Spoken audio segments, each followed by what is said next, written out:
Assalamualaikum warahmatullahi wabarakatuh. Nama saya Novi Fitriatul Arifah. Di sini akan membahas qawaid al-tafsir mengenai bab domair atau biasa disebut domir. Domir merupakan kata ganti atau sesuatu yang berbicara atau biasa disebut mutakalim. Seperti contoh ana yang artinya saya. Kemudian yang diajak bicara atau yang disapa biasa disebut dengan mukhotob. Seperti contoh anta, kamu laki-laki. Kemudian yang dibicarakan seperti contoh huwa yang artinya dia laki-laki. Kemudian selanjutnya yaitu kaidah yang ke-69 yaitu tempat kembalinya domir di dalam ayat Al-Quran tidak hanya kepada sesuatu atau satu tempat saja, tetapi bisa lebih dari satu tempat dengan syarat ada dalil yang menunjukkan. Contohnya yaitu Bismillahirrahmanirrahim. Ya ayyuhal insanu innaka kadihun ila rabbika kadahan famulaqih.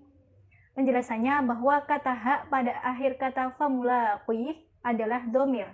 Sebagian mufasir berpendapat domirnya adalah kata rabbik, dan dua-duanya dibenarkan karena sama-sama domirnya. Perbedaannya hanya berbeda tempat saja. Dan dapat disimpulkan bahwasanya banyak kata dapat menjadi tempat kembalinya domir. Hal ini karena ketetapan bahwa Al-Quran memiliki banyak makna. Bila ada kata yang tidak bertentangan, hal itu bisa dijadikan tempat domir. Selanjutnya yaitu kaidah ke-70 yaitu membahas tentang mudhof dan mudhof ilaih. Bahwasanya makna dari domir yaitu harus memiliki tempat kembali. Jika domirnya terdiri dari dua kata dengan pola mudhof dan mudhof ilaih, maka ada pendapat yang berpendapat bahwasanya dapat dikembalikan kepada mudhof dan dapat dikembalikan kepada mudhof ilaih. Contohnya yaitu yang pada mudhof Bismillahirrahmanirrahim wa in ta'uddu ni'matallahi la tuhsuha. Penjelasannya bahwasanya kata nikmah adalah mudhof. Kemudian sedangkan kata Allah adalah mudhof ilaih. Dan kata ha pada kalimat la tuhsuha kembalinya kepada kata nikmah karena ha adalah muannas dan kata nikmah juga muannas. Muncul adanya perbedaan pendapat mengenai mudhof dan mudhof ilaih dikarenakan tidak samanya pemahaman para mufasir ketika menetapkan dalil atau qarinah ayat. Jadi kembalinya domir boleh kepada mudhof dan boleh kepada mudhof ilaih jika ada petunjuk yang mengarahkan ke arah situ. Selanjutnya yaitu kaidah yang ke-71 bahwasanya jika di dalam suatu ayat atau kata terdapat domir dan dua kata yang disebutkan sebelumnya, maka domirnya dapat dikembalikan kepada salah satu di antaranya. Namun dalam pembahasan ini terdapat 4 kategori. Yang pertama yaitu tempat kembalinya domir ada pada kedua kata tersebut, yaitu kata sebelumnya. Seperti contoh Bismillahirrahmanirrahim. Iyakun waniyan au faqiran fallahu aula bihima. Bahwasanya penjelasannya kata huma merupakan keduanya. Jadi keduanya yaitu domir dari waniyan au faqiran. Kemudian yang kedua yaitu tempat kembalinya domir adalah pada kata pertama dan bukan lainnya. Seperti contoh Bismillahirrahmanirrahim. Wa idza ra'au tijaratan aw lahwan faddu ilaiha wa tarakuka qa'ima. Bahwasanya penjelasannya domirnya adalah terdapat pada ha yang terangkai dengan huruf jar ila. Sedangkan dalam ayat tersebut ada kata tijaroh dan juga ada kata lahwan. Dan pada ayat ini domirnya terdapat pada tijaroh karena yang pertama merupakan tempat kembalinya domir. Yang ketiga yaitu tempat kembalinya domir adalah pada kata kedua dan bukan yang ke-1.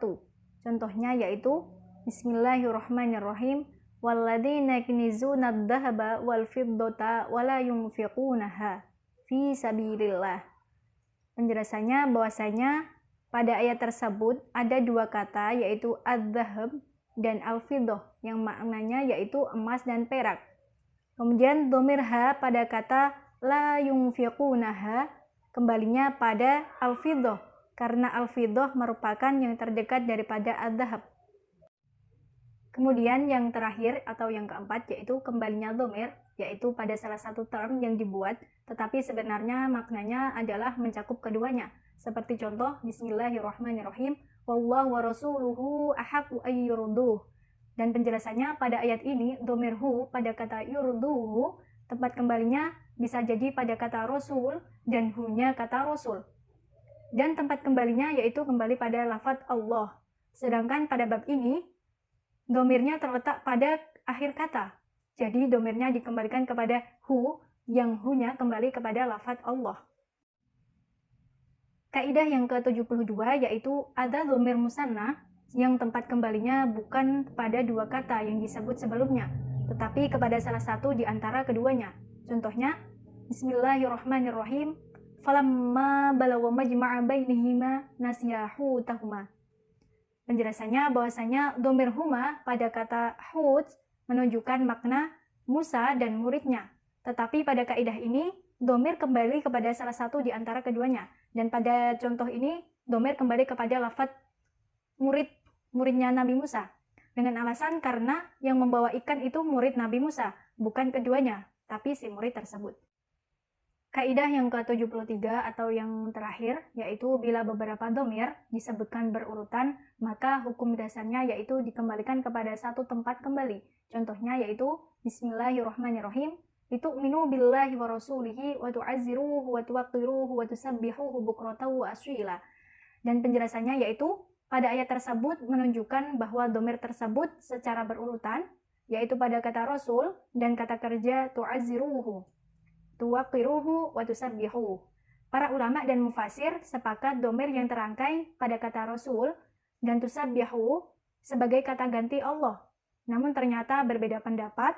Ada yang berpendapat kembalinya sebagai kata ganti rasul, dan yang lebih tepat pada ayat tersebut, yaitu domirnya kembali kepada kata ganti dari lafadz Allah. Karena dalam terjemahannya, kembalinya hanya bertasbih kepada Allah atau lafadz tusabbihu. Demikian yang dapat saya sampaikan mengenai bab domir pada mata kuliah Qawaid Al-Tafsir, dan kurang lebihnya mohon maaf. Semoga bermanfaat. Wal afu minkum.